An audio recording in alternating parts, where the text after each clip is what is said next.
Hello, Ray Phoenix here again, and this is Gran Turismo 3 on the PS2. This is probably the best Gran Turismo game, actually. There's a lot more content than Gran Turismo 2, and it's a lot more simpler and easier to play than Gran Turismo 4. A friend of mine played Gran Turismo 4, and he downright sucked at it. I bet he would have done a lot better if he played this game, Gran Turismo 3, because it's a lot better. This game is some of the most beautiful visuals I've ever seen in a game. No, really, the cars and all the scenery and environments and even the advertising game, it looks so realistic, so lifelike. In a good way lifelike, not creepy, eerie lifelike, like good kind of lifelike. This game still to this day remains to be one of the graphically best games I've ever seen in anything ever.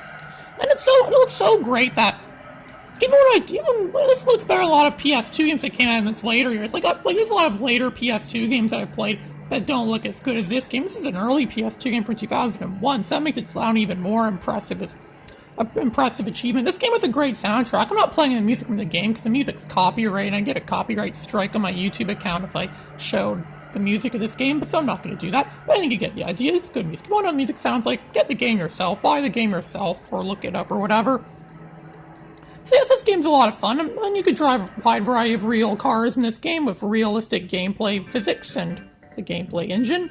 It even has rally racing in it too, which you'll see in a few seconds. Rally racing thing where it's basically Sega Rally, but it's their own version of Sega Rally, which really, I actually think Sega Rally 2 is actually better than this game, actually, or sometimes I think that, not necessarily all the time, but yeah, this game is very fun, and it's very enjoyable. I have a lot of fond memories playing this game with a friend of mine, a close childhood friend of mine. We'd spend hours playing this game.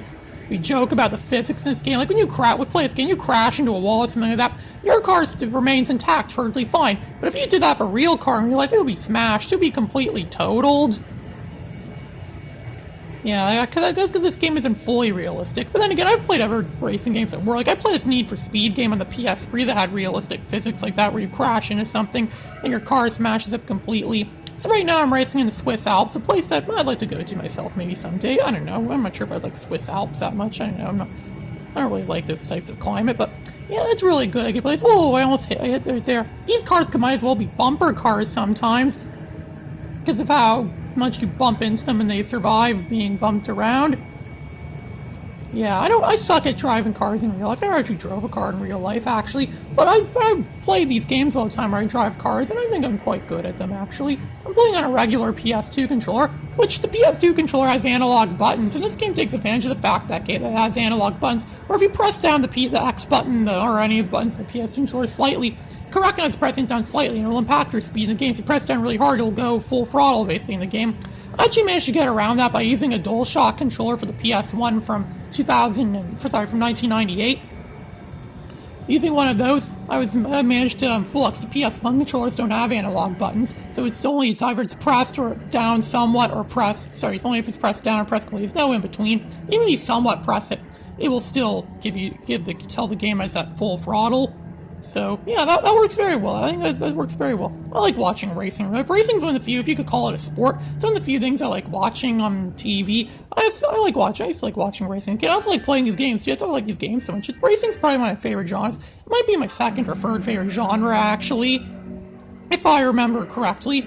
So now we're in the Trial Mountain, one of the hardest tracks in the game. In this game, it's really hard to drive your car around, because you have to know exactly where to brake and where to twist. You see a hit in the wall like that? There's so many twists and turns and things on this road, and plus you're hitting other cars too, so it's so many complicated twists and turns, and it's always all screeching, like, yeah, it's all so much of that. If you play this game in real life, your tires would be destroyed, and your car would be a heap of twisted metal if this is in real life. But thankfully, it's not real life. It's a game. It's a fun game, a very good game. This game comes very cheap, actually. A lot of people who bought PS2s back in the day got this game with it, on account of it came bundled with a lot of PS2s.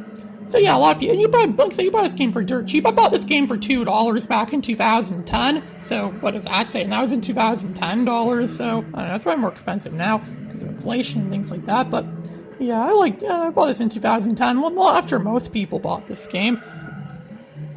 And yeah, this game, I keep saying, it's very fun. I actually kind of like Wipeout games, more on fantasy-based racing games like Mario Kart, or Crash Team Racing, or Speed Punks, games like that, but this game is still very good.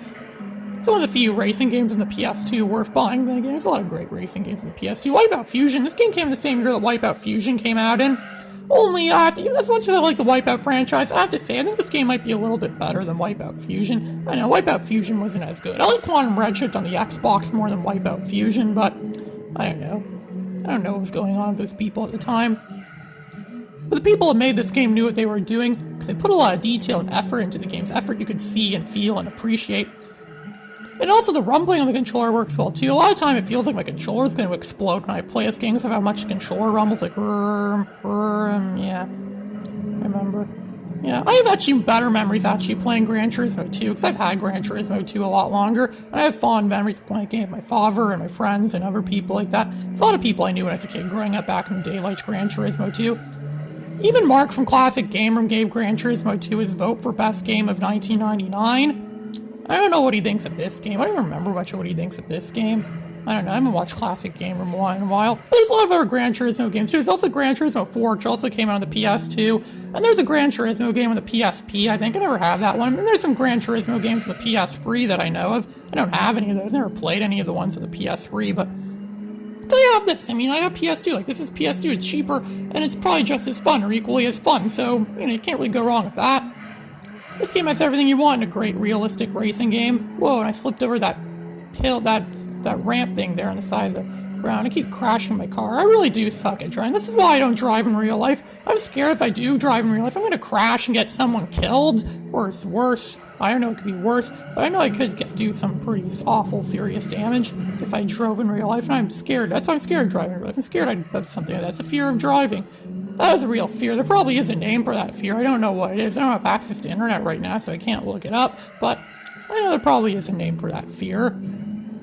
There's fears of a lot of things. There's fears of spiders. There's fears of snakes. There's fear of wicker furniture. There's fears of windows, dirty windows. There's fear of old TVs. There's fear of carbon monoxide. There's fear of mercury, the stuff that used to be in batteries. There's fear of Mexican cuisine. And yeah, that should be a real fear of Mexican cuisine, especially because it makes this kid in my class spend hours in the bathroom every day missing his classes, and he loses time he could be academic, doing some academic studying, so it really does have a bad effect. They should sue the people and make that for ruining someone's education.